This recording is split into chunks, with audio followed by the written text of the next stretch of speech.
positif yang terjangkit akibat transmisi lokal. Kondisi ini menimbulkan kekhawatiran di kalangan masyarakat, terlebih orang yang terjangkit COVID-19 tidak diketahui keberadaannya secara pasti. Karena itu perlu kewaspadaan agar penyebaran COVID-19 tidak semakin meluas. Desa adat sebagai panglima dalam menjaga warganya agar tidak terpapar COVID-19 memiliki peran yang sangat strategis. Sinergitas antara pemerintah dengan jajaran desa adat sangat penting untuk mewujudkan keberhasilan penanganan COVID-19.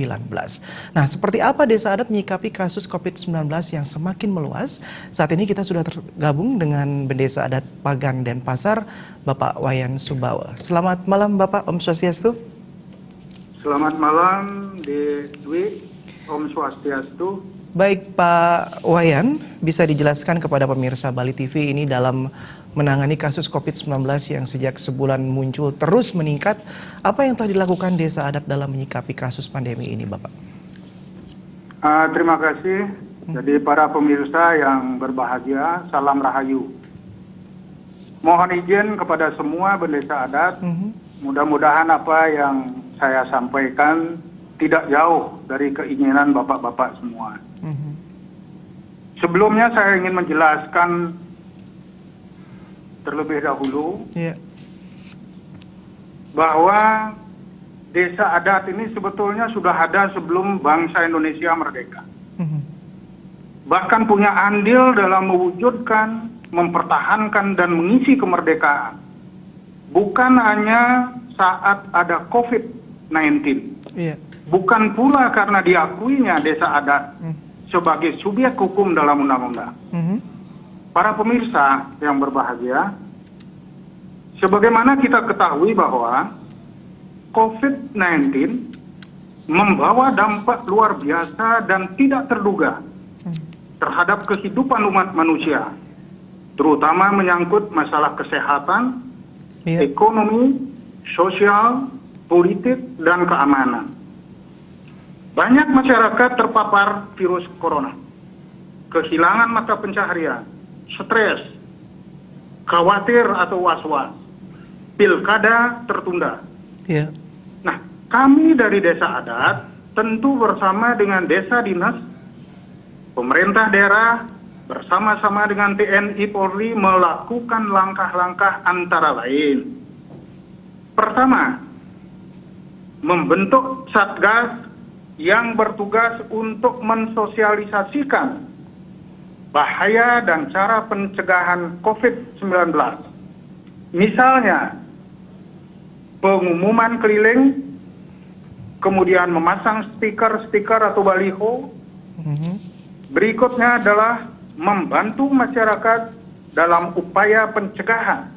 Misalnya, memberikan bantuan masker, memberikan bantuan alat pencuci tangan kepada masyarakat, dan dipasang juga di tempat-tempat umum seperti di Balai Banjar, di Setre, di Pura, dan sebagainya. Berikutnya juga, kami memberikan bantuan kebutuhan pokok kepada masyarakat terdampak dan yang kurang mampu. Yang berikutnya adalah memantau perkembangan aktivitas yang terjadi di masyarakat, terutamanya bagi yang ODP dan PMI, termasuk penduduk-penduduk yang baru. Yang tidak kalah pentingnya, sesuai dengan kepercayaan kami di Bali khususnya, Pak Dwi, jadi kami juga melaksanakan Nunatice di Kayangan Tijo, dan di rumah warga masing-masing sesuai dengan petunjuk pemerintah, kemudian lembaga adat dan lembaga agama, mengikuti dreste yang ada di masing-masing daerah. Jadi kegiatan kami adalah skala dan niskala. Jadi ini yang bisa saya jelaskan dalam kesempatan yang sangat baik ini, Didi. Baik Pak Wayan, melihat perkembangan dari data kasus COVID-19 di Denpasar yang cukup tinggi Pak, ini apa perlu diterapkan pembatasan sosial yang berskala besar? Kalau mengenai masalah PSBB untuk Kota Denpasar, sebelumnya perlu saya sampaikan, Dek Dwi, pemahaman saya tentang PSBB yang diatur di dalam Undang-Undang Nomor 6 Tahun 2018, khususnya dalam Pasal 59 ayat 3.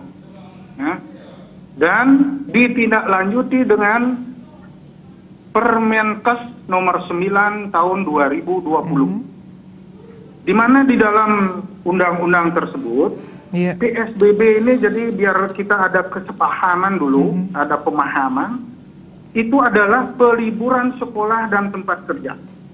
Yang kedua, pembatasan kegiatan keagamaan. Yang ketiga adalah pembatasan kegiatan di tempat-tempat umum. Inilah PSBB. Nah, kemudian kalau kita melihat PSBB ini secara filosofi tujuannya adalah untuk mencegah dan membatasi penyebaran COVID-19 atau virus corona ini.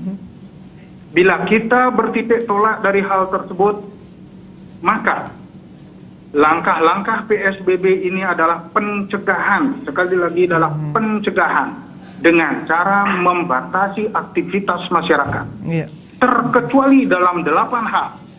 Ya, ada pengecualian 8 hal yang tidak bisa dibatasi adalah antara lain seingat saya adalah masalah keamanan atau pertahanan.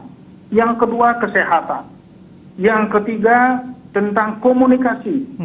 Kemudian kebutuhan logistik, PLN dan kebutuhan pangan. Ini kurang lebih yang tidak bisa dibatasi. Nah, sekarang selanjutnya, secara realita yang sudah ada atau terlaksana di Kota Denpasar. Pertama, saya melihat bahwa murid-murid sudah libur. Mahasiswa, sekolah, kampus libur. Masyarakat tinggal di rumah, terkecuali yang penting sekali. Kemudian pemerintah sudah memberikan bantuan berupa masker, beras, telur, dan sebagainya, walaupun tidak secara penuh, kepada masyarakat yang kurang mampu dan membutuhkan. Yang berikut juga, beberapa perusahaan sudah tutup di Kota Denpasar. Bahkan kantor-kantor swasta, sebagian juga sudah tutup. Nah, di sini yang saya ingin sampaikan secara realita di Kota Denpasar. Nah, berikutnya, perkembangan situasi kesehatan masyarakat. Jumlah yang terinfeksi sudah banyak, bahkan meningkat terus, Di Denpasar, sudah tercatat kemarin itu 32 orang dan pada hari ini 36 orang. Kemudian juga adanya kemungkinan OTG. Jadi orang tanpa gejala yang masih melakukan kegiatan, justru inilah yang berbahaya sekali. Kita tidak mengetahui apa mereka itu terinfeksi atau tidak. Jadi dia terus melakukan kegiatan aktivitas. Ini yang berbahaya dalam proses penyebaran. Kemudian yang ketiga, terbatasnya alat pendeteksi terinfeksi COVID-19 serta terlambatnya hasil tes yang datang. Ini berarti yang terinfeksi bisa lebih dari angka tersebut. Jadi lebih daripada 36. Nah, kemudian yang terakhir sudah ada yang transmisi lokal. Ini yang perlu diketahui. Transmisi lokal ini persyaratan di dalam perundang-undangan. Baik itu dari Kementerian Kesehatan dalam kaitan dengan PSBB. Nah, coba kita bandingkan juga. Nah, jadi saya ingin membandingkan dengan beberapa daerah yang positif COVID-19. Pertama, saya melihat Kabupaten Tegal atau mendengar lewat media.